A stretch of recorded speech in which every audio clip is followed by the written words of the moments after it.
Earlier we were discussing about LPG reforms. We had already seen what liberalization is. Now privatization is a concept which is completely different but related to liberalization. Now what is liberalization? It is the withdrawal of state from the economic sphere, whether it is in terms of the quantity of regulations that you have in the economy, or in terms of direct production of goods and services by the government, right? So there is withdrawal or rollback of state from the economic sphere. Now what is privatization? Privatization is simply the introduction of private ownership, induction or introduction of private ownership in public sector enterprises, right? Now in Indian economy you find different types of sectors. In some sectors government has complete monopoly. For example, you have railways, where the government is the only player in the market. There are no private players in railways other than government. Now this is a complete monopoly.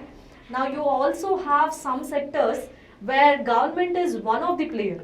For example, banking sector, right? In banking sector, along with your public sector enterprises, you also have private sector enterprises or private players. SBI is a government bank, or it is a scheduled bank of Government of India, and you also have various private players like your HDFC or ICICI, various private players in your banking sector.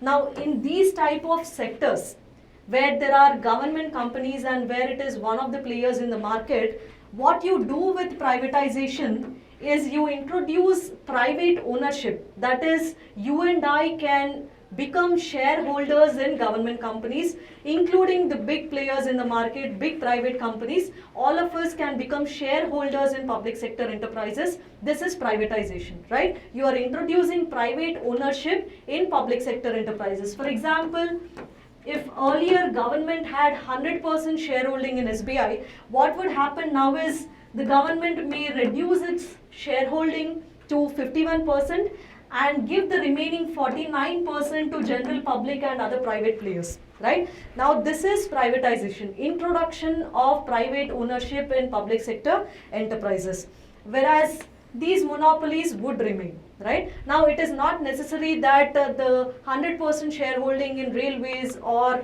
in any other monopolies may continue in the future. The government may introduce private ownership in these sort of enterprises also, right? So this is privatization. Now one more additional dimension to privatization is that we should not only introduce private ownership in public sector enterprises, we should also manage these public sector enterprises in the way that private companies manage their own business, right? Government, the idea behind this is that by running these public sector enterprises, we are not doing any charity. We are a business, so it must be run like a business, right? So this is the idea behind privatization, introduction of private ownership and professional management